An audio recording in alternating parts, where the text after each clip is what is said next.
Now, before we get to the next game, we need to talk about Lode Runner, released back in 1983. Here's the DOS version.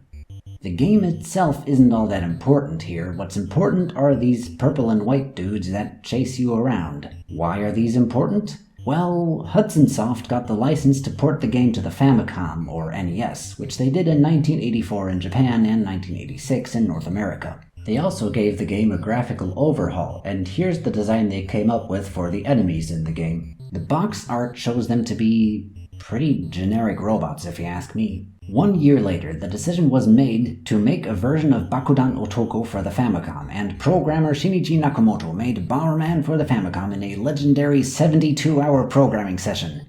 Or did he? For a story that often gets shared around as a fun fact, it was surprisingly difficult to verify definitively. Wikipedia sources it from this Kotaku article here. It's worded in such a way where it really is not 100% confirmed here. Do people know where this story is coming from? Well, Bomberpedia sources it from a dev interview in a later guidebook, which does seem more plausible, but said dev interview has no full English translation, so I really can't say for 100% certain. Well, regardless of whether this was finished in 72 hours or not, I'd say Nakamoto did a pretty bang-up job.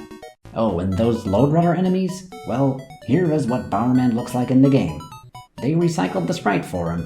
This game was released in 1985 in Japan and 1987 in North America. This time, Europe got the short end of the stick. It was also later ported back to the MSX. Looking at the box art, we can see that both the Japanese and North American releases had a somewhat edgy-looking robot design, but the instruction manual showed Bomberman like this. If you didn't know who Bomberman was, which of these three designs do you think would win out over the other two? I mean, there was Act Zero, but that's still far in the future from where we are here. Now, the story in the game is the one that is most often brought up as Bomberman's original origin story, at least outside of the community. Sorry to say, but this isn't the first Bomberman game, nor does it really connect to later games, but be that as it may. In this game, Bomberman is a robot who produces bombs for unnamed evil forces in an underground facility, together with other fellow robots. Bomberman hates doing this, but here's a rumor that anyone who reaches the surface can become human. So Bomberman starts his escape, but when they hear of this betrayal, large numbers of the enemy set out to stop him. Are these enemies the same as those fellow robots put to work in the underground facility? And who were these evil forces compelling them to work there in the first place? Is it the Bungling Empire mentioned in Lode Runner? That all remains unanswered, but Bomberman is now on a mission to defeat the enemies, reach the surface, and become human. And he gets his own music now.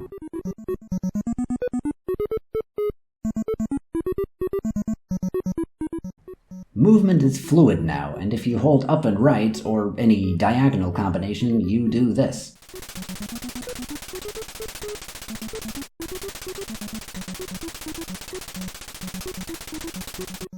Since half-steps are gone, bombs are always placed on the nearest panel space. That means no more shenanigans with half-destroyed blocks. Bombs can't be walked through anymore, at least initially. That counts for both you and the enemies, though we can stand on top of a bomb after we place it. This can actually be used to our advantage. If we ever find ourselves cornered with an enemy headed our way, we can place a bomb under our feet so the enemy can't get us. Now, we do have to hope that he goes away before the bomb explodes, so it is risky, but better than just letting the enemy kill you. Speaking of which, enemies. We start with balloons, but as we progress we come across a whole variety of them. Some are faster, and some can even move through walls. And they all have names. There's Ballon, obviously based on balloon, but the English version called it Valcom. Here's O'Neill, or O'Neill. And here we have Parse, or Pass, and they all have death animations for when you blow them up. Meanwhile, Bomberman just explodes. We now also have power-ups to find, one in every stage, and picking it up changes the music.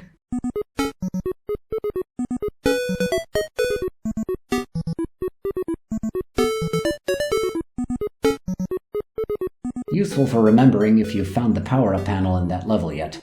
In the previous games, we consistently had 5 bombs we could place at once, each exploding with a range of 2 panels. Here we start with 1 bomb in one range, Man, one bomb, one range is a sad existence indeed. This is the only time in the game where we're at risk of running out of time, which in this game spawns a bunch of late-game enemies. Good luck if you have to face them without any power-ups. Our power-ups are Fire Up, which increases explosion range, Bomb Up, which increases bomb capacity, the Skate, which make you faster, and a bunch of ability power-ups. Here we have the remote control, which allows you to set your bombs off with the press of a button. What? When you cause a bomb to explode, it's called detonating the bomb. The device that detonates bombs is a detonator. Remote control. What are we, watching TV? This is Bomberman we're talking about. This is serious business! Also, why is it a heart? I mean, I do love the power-up, and I guess Bomberman loves it too. Anyway, the remote control is pretty overpowered, and you lose it and all other ability power-ups if you die once, so use it responsibly. We also have Firepass, which makes you immune to your own bombs, Wall Pass, which allows you to walk through bombable walls, Bomb Pass, which allows you to walk through bombs, and the question mark, which makes you invincible for a short time. Even comes with its own music.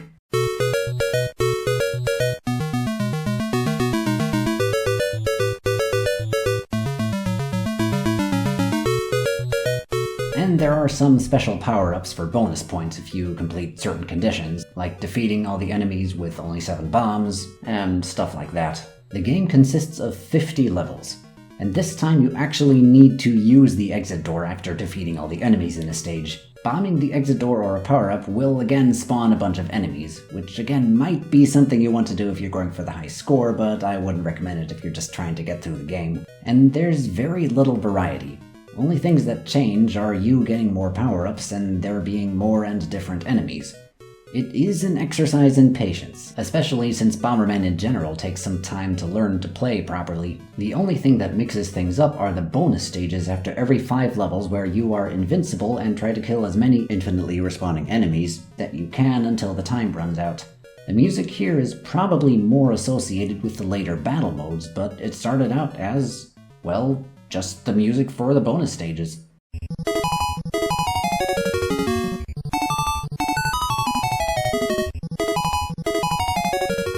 At the end of the game, Bomberman reaches the surface and becomes Lode Runner. Yeah, that's right, no more Bomberman. The English version doesn't say so specifically, but the Japanese version straight up says Lode Runner. In fact, this isn't even really a twist. In the Japanese manual, it specified from the start that this is the backstory for Lode Runner. That's also why I wouldn't really consider this game the definitive origin of Bomberman. Aside from one game we'll get to soon, this isn't ever really referenced in later titles except for the odd "let's do this again for old time's sake" title. And it isn't the first game either. If we're going by seniority, Bomberman is a treasure-seeking archaeologist named Eric. If anything, this game connects to the Lode Runner universe, if there is one. Maybe I should play through all the Lode Runner games and figure out that franchise. On the other hand, I got my hands full with Bomberman. One last thing about this game. There's a move Bomberman can pull off which is arguably one of his strongest moves, and it appears in most of the regular 2D Bomberman games, and hardly ever gets mentioned. All those of you theorizing what Bomberman's moveset would be if he was in Smash, especially what his final Smash should be, pay attention here. When I first figured this out, I thought it was a glitch or exploit, but it's possible to do in many other games. A later character will use it, and it even got a name in a guidebook for a later game. Bakuin Cross Attack. Bakuin meaning the smoke from an explosion. It was also called Fire Pillar Attack in a later manual, though I don't think it ever got a name in English. I've been calling it Bomb Rampage. It comes about as a combination of two things. Whenever you're immune to your own bombs, whether that's from Firepass, invincibility, being in a bonus stage, or later the vest, you can stand inside a bomb explosion without getting hurt. The second is that a bomb that is hit by a bomb flame will immediately explode. This means that you can stand in a bomb flame and place another bomb in it for it to explode, then place another, and just keep placing bombs continuously, and if done right, the result is this.